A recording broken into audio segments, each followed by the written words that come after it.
Hello, everybody. Welcome to the Canadian Shield. My name is Sterling, and I'm your host. So the Liberals are really starting to get a little desperate. They're really starting to try and force these issues upon you because they can't reach you. They know that their numbers are in the toilet. They know that they are on their way out. They know that if election was held tomorrow, 70% of Canadians would vote for Conservatives, leaving 30% for the rest of them to fight over. I mean, collectively, they wouldn't even be able to. They would be the first majority government in a long time. And I think that it's important to understand that as a result, they're getting desperate. Like, they're starting to really just lose touch with what it takes to be leaders. So I have three examples of just complete and total cope coming from them or their mainstream controlled media. It's pretty funny. But before I get into it, I would encourage you to like, comment, subscribe, hit the notification bell. I have memberships. All right, let's get into this. First story I have is from Steven Guilbeault. Now, he's going to tell you exactly what he thinks, what Canadians are telling him are keeping them up at night. It's quite an eye-opener. There are a couple of dominant issues that are keeping Canadians awake at night. One is the cost of living, whether that means finding and affording a place to live or putting food on the table. Another one is climate change.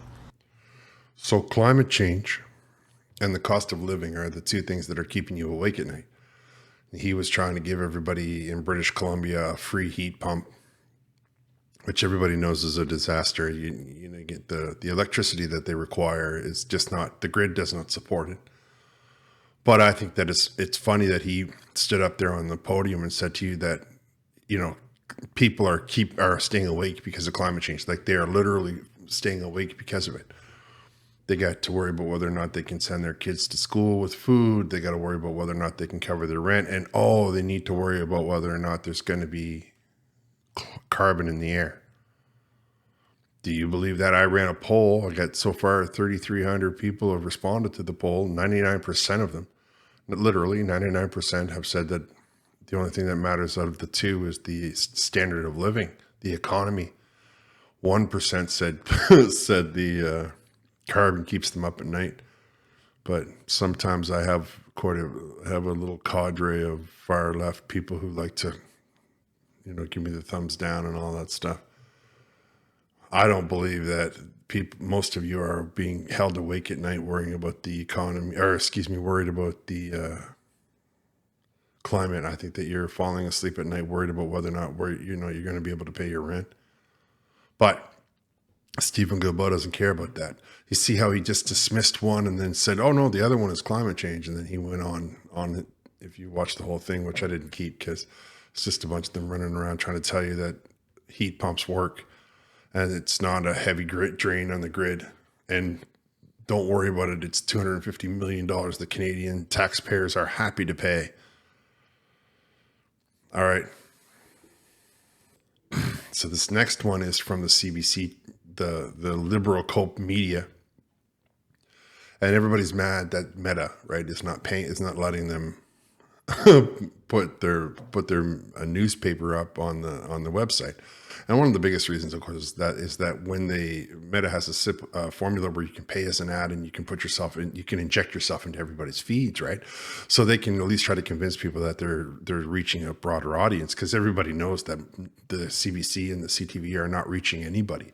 I mean, they got some of the most established shows on, like, that have been around for 25, 30 years, and they don't. Honestly, my reach is bigger on some videos. Because we all know the reason why. But this little ad that I picked up from Vancouver, CBC Vancouver, it's pretty funny. So let's have a listen to it. I call on Facebook again. Mr. Zuckerberg, open up access to Canadian media so that British Columbians can share critical local information so they can be safe. It's incredibly frustrating to me. The provincial government is once again imploring Meta, the company that owns Facebook and Instagram, to unblock Canadian news on its platforms. So why is Meta blocking Canadian news? Now, this is because of the Federal Online News Act. That's a piece of legislation that compels tech giants to pay when they use Canadian outlets' stories on their platforms. So that's Bill C-18, and it compels Meta to pay them whenever they put a story on. Now, what that means to you and me is if you pick up a story from your friend, sends you a story from the CBC and you put it on your wall, CBC wants to be paid for that. Now they're talking about how, oh, it's because you would have to pay for that story. It seems to me that if you really want to get back on Facebook, all you should do is stop Bill C-18. But that's never crossing their minds, right? Companies like Meta and other large big tech companies like to trumpet their corporate social responsibility. But when it really comes down to it, they're just focused on the almighty buck, and they're willing to compromise and put people's health and safety at risk. Now, did you hear how stupid that guy sounds? The Bill C-18 said that you have to pay us, or if you're not going to pay us, we're not going to put stuff on your website. We don't care about the rest of it. And then he says that it's Meta who cares about the almighty buck. Meta who said we would rather not have you on our website than pay you. It's Meta that's putting people at risk, not the Liberal government, right? Not Bill C-18. Right? It's not them. It could not possibly be them. They're not the ones that enacted this legislation that allowed for Meta to say, no, I'm not interested in your stories. Thank you, but no thank you. And all of a sudden he says, oh, no, they care only about the almighty dollar. Well, it seems to me that if you didn't care about the almighty dollar, you would destroy you would rescind, or you would turn over Bill C-18. And then you wouldn't have to pay, they wouldn't have to pay you, and you wouldn't have to care about the almighty dollar. You get your story out again. And that guy there's a university professor. Imagine. Chai argues the feds could compel Meta to share information during emergencies and could take a harder line with the company. So his idea is to just become a communist nation where we force our opinions on a company and make them do whatever we want. This is the solution that he has. I mean, come on, man. You can't be serious with this stuff. This is supposed to be an educated individual trying to tell you that it's not Meta that worries about, it's not us that's worrying about the money, it's Meta. And I'll tell you something right now. This is something you need to appreciate, is that it doesn't matter if CBC puts the story up. What really matters to them is that you're not getting your news from them, and they know it. They try to convince you that they're doing it for local emergencies. But if there's a local emergency, everybody can text each other. Everybody can use X. There's lots of ways that you can get it done. You can just put it up on your own Facebook page. Hey, there's this and going on right now in my area. And anybody that knows you will know, okay, that's going on in his area. But they can't handle it because they know that they're becoming, every day, they become less and less relevant.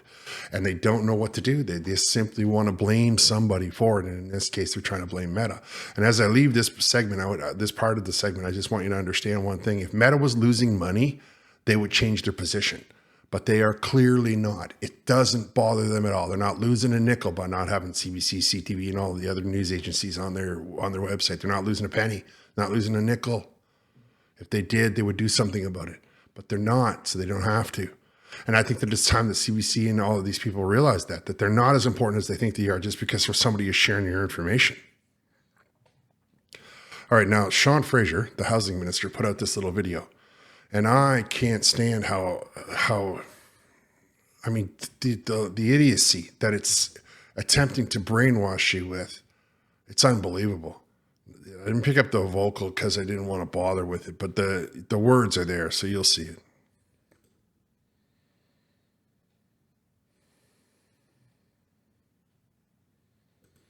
Now, I just want you to see that is 4 houses right there, and then it's going to be 4 more beside it, right? That's the idea of the high density.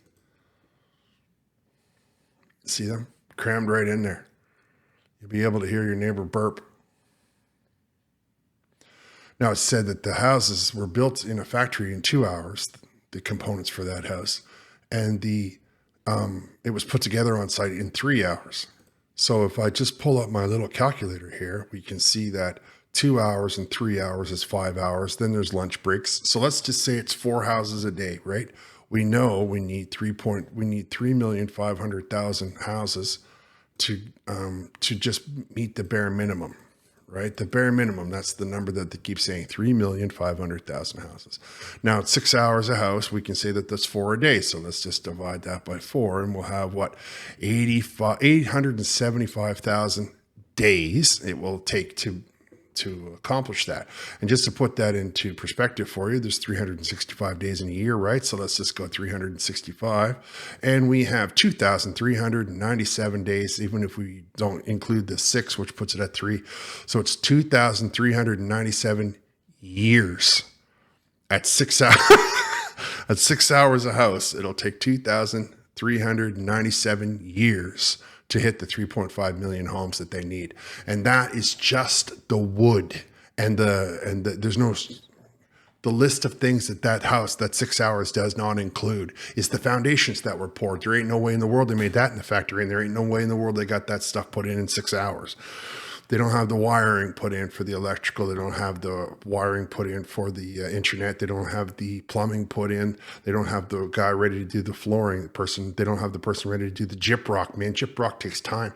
They don't have the people ready to do the finished flooring, right? So you get the regular flooring, the plywood and all that stuff, and then probably a different individual comes in and puts down the tile. Mostly it's going to be tile, could be laminate, could be things of that nature. How long until they decide, well, you know what we'll do just real quick? We'll put down carpet like they used to do, right? The toxicity in a carpet's through the roof. It's so horrible for the environment. Most of it, I don't mean that handmade stuff that you get, but I mean most of the stuff you get en masse is just petroleum product. You're walking around on it. You're letting your dog roll around on it. There's cabinetry. I mean, forget it, man. It's 2,000 years just to put up the structure for all the homes that he's talking about. And he wants you to think that he's doing something amazing. He wants you to think that everything is warm, fuzzy, and wonderful with this little TikTok video clip that he put up about how, oh, we're doing it all. Let's get her done. And he's not telling you the truth. Does he not know the truth? Is that what it is? Or does he not want you to know the truth? Because I can tell you something right now, no matter which way you're looking at it, on top of everything else, we don't have the workforce. We don't have the labor force. For the last 20 years, we've been telling men that you don't need to swing a hammer, that it's not a good job, even though most of them pay over $100,000. So now that none of them know how to even pick up a hammer, a screw gun, they don't know how to use a saw. They don't know how to do any of it. And as a result, the labor that is going to require, the training that it's going to require before they can even begin. I mean, he talks about all those frames were put together in 2 hours. First of all, fabricated homes have been around since the 60s. It's not anything new. But now they're using robots to do it, so they don't even have to put the labor beyond here. Let me put some more nails in and click the right button in the AutoCAD program so they know which wall to build. Then it's all going to be put on a truck. Then it's got to be driven there. And then the different guys on it put it together with the screws or bolts. And then all of a sudden, then it's ready for all the trades that I just listed: electrical, plumbing. Now, if you think that there's going to be 400 electricians ready to lined up, you don't know the industry like I do. There are just not enough of them.